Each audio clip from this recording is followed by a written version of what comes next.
కోటికి పరిగెత్తిన కోటేశ్వరుడికి మానవ జీవితంలో ఎవరికైనా సరే రేత్రపడు దోమలో మంచం నల్లలో పొయ్యిలో పొలలో మూడే కథ అవుతాయి. దోమలో కాదు, నల్లలో కాదు, పొలలో కాదు. చూడనైనా పుల్లా శివరామయ్య గారు రంగమ్మ గారు ఎలాంటి కొరతో మన అమ్మాయి చెప్పుద్ది మనం విందాం.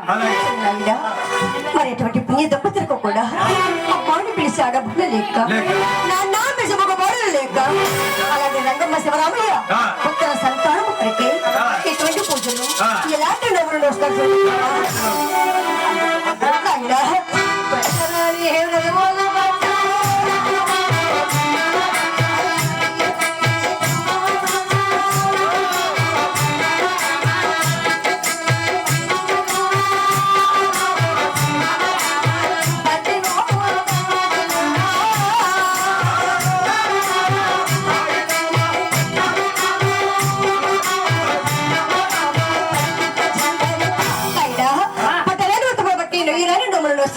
ఇన్ని పూజలు చేసినాను, ఇన్ని నోములు నొస్తాను. రంగమ్మదేవి గర్భగుణ సంతానము లేదట. అటువంటి పుణ్య దంపతులు ఎలా ఉన్నారు చూడు మిత్రమా. శ్రీరామచంద్ర ప్రభు అమ్మా దిగ్గజనని ఎవరైనా మా పైన జాలి చూపరాతండి. ఎన్ని పూజలు చేసినా, ఎన్ని నోములు నొసిన పుత్ర సంతానము ఇరుగురు కూడా అనుభవించి భార్య పద ఓదర్చలేని శివరామయ్య ఒక రోజున కచేరికి వెళ్ళారట. ఇక రంగమ్మదేవి ఎలా ఉంది నాయన, ఒక వైపు చూసి దాసీని చూసినది, మంత్రులు చూసినది. నాకు పెళ్లి జరిగి వచ్చిన వద్ద నుంచి కూడా వారితో వీరితో పనులు చేయిస్తున్నానే గాని ఏ రోజు కూడా ఒక చిన్న పని కూడా చేసి పెరగను. అందుచేత ఈ రోజు నుంచి నా పనులు నేను చేసుకోవాలి. చూడు వెంకటలక్ష్మి, ఏమిటమ్మా పిలిచారు? ఇక నుంచి మీరు మాత్రమే ఏ పనులు చేయడానికి వీలు లేదు. ఎవరి పని వారు చేసుకోవడం మంచిది. సరే గాని ఎన్నో సంవత్సరాల నుంచి మీ ఇంట్లో పని చేస్తూ ఉన్నాం, ఏదో జీవనం గడుపుకున్నాం, ఉన్నట్టుగా మమ్మల్ని వద్దంటట్టు కుదిరిందమ్మా. చూడండి అమ్మా, పనులంటే ఇంట్లో పనులు మొత్తం మానేమని కాదు.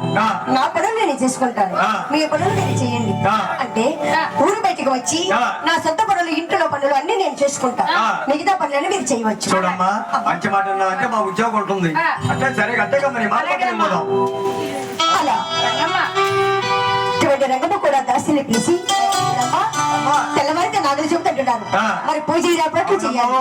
రంగమ్మ గారు రేపు తెల్లవారితే నాగుల చవితి పండుగ. ఉదయం తెల్లవారుజామున ఆడవాళ్ళందరూ పరిశుభ్రం నీళ్లు పోసుకొని మరి కొబ్బరి పూలు పెట్టుకుని పువ్వు కూడా తీసుకొని పువ్వులు పళ్ళు సెలవుడి ఓటుకొని తీసుకెళ్లి పుట్టుకాడికి వెళ్ళి పుట్టుకొని ప్రదర్శన చేసి బొక్కలు ఆడతారు. నీ అమ్మగారు చల్లకుండా ఉడుచుట్టు దసరా చేసి నాలుగు పుట్టకాడికి వెళ్ళి ఒక పావులో పాలు, ఒక పావులో పళ్ళు పళ్ళు, ఒక పావులో కోడిగుడ్డు. ఎందుకని దేవుడికి వెళ్తాం కదే, దేవుడు తింటాడా పెడతాడా, ఆ బొక్కలు ఊపిరి అడగట్టే కూర్చొని ఉంటాడు. ఈ లోపల నీలాంటి దిక్కు అందులో ఒకటి ఉంటుంది. నేనేమో నీళ్ళ మంచిగా ఉండదు. వెళ్ళి ఏం చేసిందంటే బొక్కలు ఎగట్టి ఓడి కూడా తీసుకొని పొంగులో పెట్టుకున్నది ఎవరు చూడకుండా. ఎందుకంటే తాగుబోతు 3 సాయంత్రానికి వచ్చి ఆమ్లెట్ ఏమంటే ఎక్కడ తీసుకొచ్చి చేస్తామని చెప్పి ఈ గుడ్లు దాచిపెట్టి రోజుకు ఒక గుడ్డు ఆమ్లెట్ ఇచ్చింది అన్నమాట. అసలు ఆ మాటలే మీరు వినొద్దు.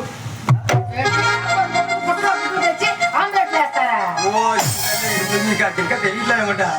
దేవుడు దొరకట్లేక చేతికి దేవుడు నేర్పేస్తాడు. చూడండి అమ్మా, మరి పూజ ఏర్పాట్లు చేయించండి, మరి నేను వెంటనే వస్తానని చెప్పి రంగమ్మ మరి నాయన మరి ఎలా ఉన్నదో చూడు మిత్రమా. ఏ పూజములు లేచి తలా స్నానం చేసి మరి ఊరు బయటకి చెప్పి పుట్టవద్దకు బయలుదేరుతుంది నాయన. మరి ఏ విధంగా చూడ మిత్రమా అయినా ఆ విధంగా రంగమ్మదేవి ఎలా ఉంది నాయన.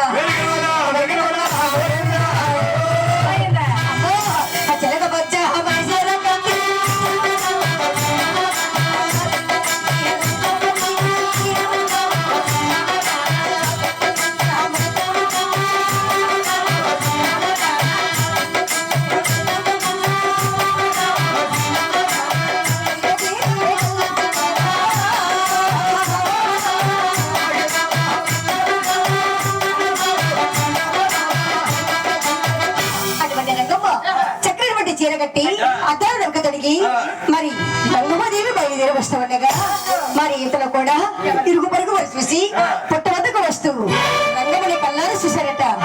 "ఏ అక్కాయ్, నీ సోకు శివడ వచ్చిన కాని నీ అందమే సరిపోతుంది అక్క. కనకాంబరాలు పెట్టుకున్నాము. మరి మల్లె పువ్వులు వెనకాల పెట్టావా? ఏమిటక్క?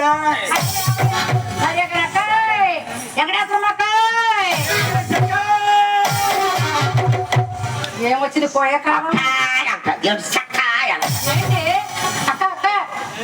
వచ్చేది ఎవరు ఒక్కసారి మాట ఉందనొచ్చుగా. అక్క బాగుండవంటే మాట ఉందంటే అట్టుండేది. అక్క ఏమనమాట ఏమంటగా అంట గడపప్పుడు ఎందుకంట ఏమని చౌడుగా వినపడదా నేను అన్నాను అనుకో. చూడని చెప్పి అందరూ చెప్తారు, ఊళ్ళో వాళ్ళు కూడా ఏ చెప్తారు. కోటేశ్వర బంగారు సంతకాలే చెప్పేసి అమ్మో కోటేశ్వరమ్మకే చెప్పా. ఈ ఊళ్ళో 10 మంది కంటే ఎక్కువ చెప్పరమ్మా, చెప్పేస్తా అందరికంటే కనీసం 100 మంది చెప్పుడు నా సంగతి. అన్నారు నా పొరిగా కావాలి బడ్జెట్లో. ఏదైనా సరే సిగ్గిడిసి వాళ్ళు చెప్పారా మేము చెప్పాము. కోటేశ్వరం నోట్లు మాట తాగదమ్మా. ఏదో మాట చెప్పావనుకో చెప్పేది నాకు నిద్రపోదు పోదనుకో. చెప్పేసి అక్కే చెప్పారు. అక్క అదిగో చిలక వచ్చే చీర కట్టి ఒక పూలు పెట్టుకొని అలా కింద పడుతూ లేచి వస్తున్నది అనుకున్నా. మన గ్రామంలో ఏంటంటే పేరుకు బతుకమ్మవారైనా శివరామయ్య గారు తన భార్య పిల్ల పాపలను గుడ్డుమూత రంగం వస్తుంది. ఆ రంగమ్మ గారు వచ్చి సన్నాసి మండ అంటే మనకు చంతాడు బిడ్డ కడుపులు కూడా ఊడిపోతాయి. కడుపు నాకు 3 నెలలు కడుపు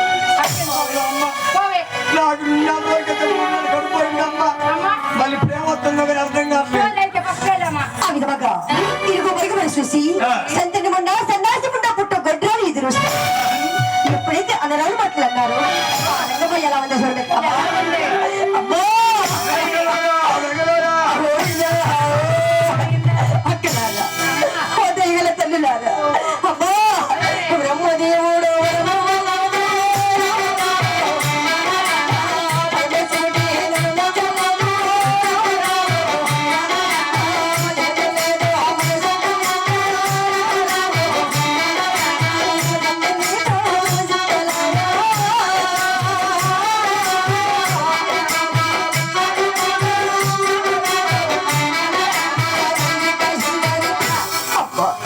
నేను ఎన్నో పూజలు చేసిన ఎన్నో నోములు ఇలాగా నాకు బిడ్డలు కలిగితే ఈరోజు పూజ చేసే అవసరం లేదు. నాపై దయచూపు తప్పి నీ పుట్ట వద్దకు వచ్చి పూజ చేసే భాగ్యాన్ని నేను పూజ ఎలా చేయగలను? మిమ్మల్నితో కలిసి నేను పూజ చేయలేని ఈ జన్మ నాకు అలా గౌరవంగా తిరిగి వచ్చి ఆ విధంగా రంగమ్మ రామయ్యని చూసి మరి ఎలా కృష్ణ చూడతామా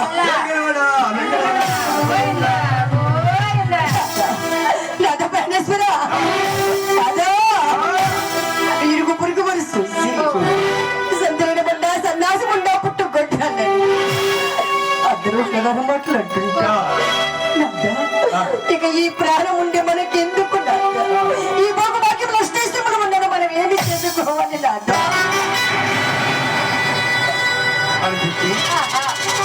రంగమాదేవి కూడా పుట్టి చుట్టూ చుట్టూ తిరిగి నాగమయ్య స్వామి ఇలా ప్రార్థిస్తూ ఉన్నది. తండ్రి నాగరాజా, ఎంతో మందికి సంత కలిగించావు. నా భాగ్యానికి సంతానం వేలేవా, నా కంటి కనిపించవా స్వామి అని చెప్పి ఆ నాగమయ్య స్వామి ప్రార్థిస్తాను.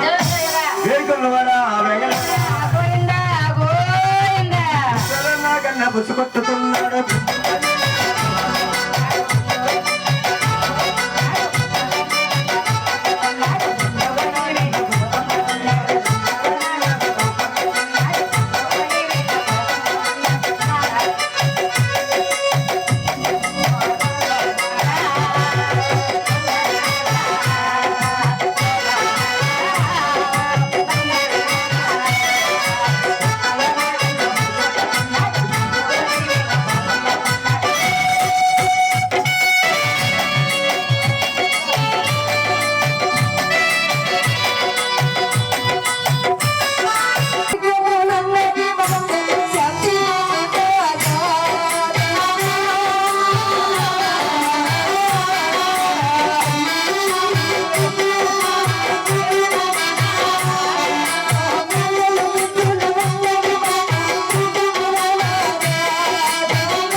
ఇంట్లో ఎన్ని మెతులు ఉన్నాము తిరుగు పొరుగు ఉండుకోవడం నిందలతో అయ్యయ్యో ఇక ఈ ప్రాణము ఎందుకు నిలవాలి ఎవరి కోసము బ్రతకాలి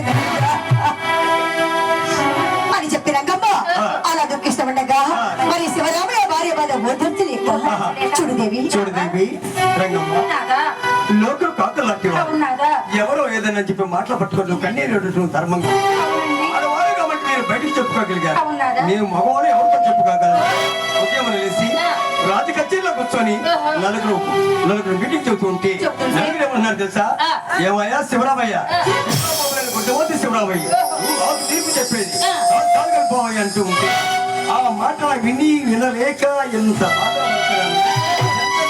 అనిపిస్తాను నాకు తెలుసు దేవి చూడు రంగమ్మ ఏ నాటికైనా సరే నోరు చేసిన పూజ భరించి మనకు పుత్ర భాగ్యం కలుగుతున్నది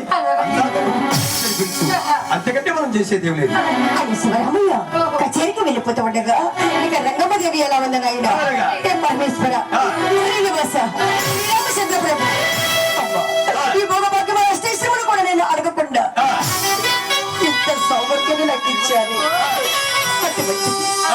నాకు పుత్ర సంతానం లేకుండా చేయడానికి కారణం ఏమిటి తండ్రి నేనే జన్మలో ఏ పాపము చేశానమ్మా ఈ జన్మకి సంతానం లేకపోతే ఈ భోగభాగ్యములు స్టేషన్ నేను ఎందుకు అనుభవించాను నేను ఎవరి కోసం ఈ సంతోషాన్ని భరించాను లేదు లేదు ఈ జన్మకు పుత్ర సంతానం లేక ఈ జన్మకు అర్థమే లేదు అని చెప్పి రంగమ్మ కట్టిక నేను పైన బయట గొంగు పరుచుకుని పట్టు పరుపులు వదిలివేసి పంచపక్ష వర్మనాలు భుజించటం పచ్చి మంచిలు కూడా ముట్టకుండా అలా దుఃఖిస్తూ నిద్రలోకి జారుకున్నదట అటువంటి రంగమును కూడా ఎవరి మిత్రమా చూసినది తిరుపతి దేవస్థానంలో శ్రీనివాసులు చూశారట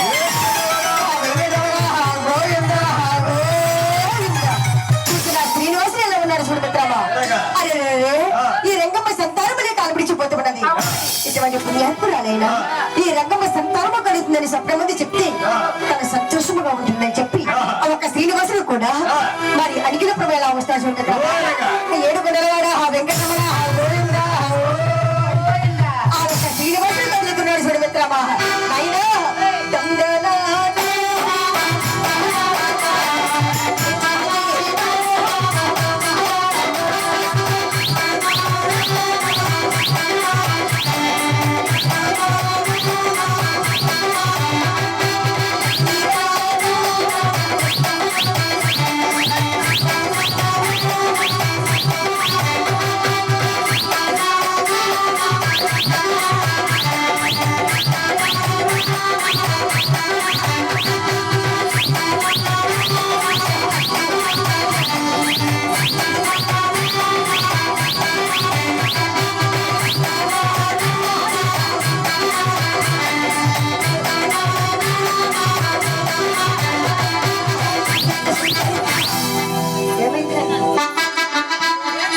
రాష్ట్రం ముడుతుంది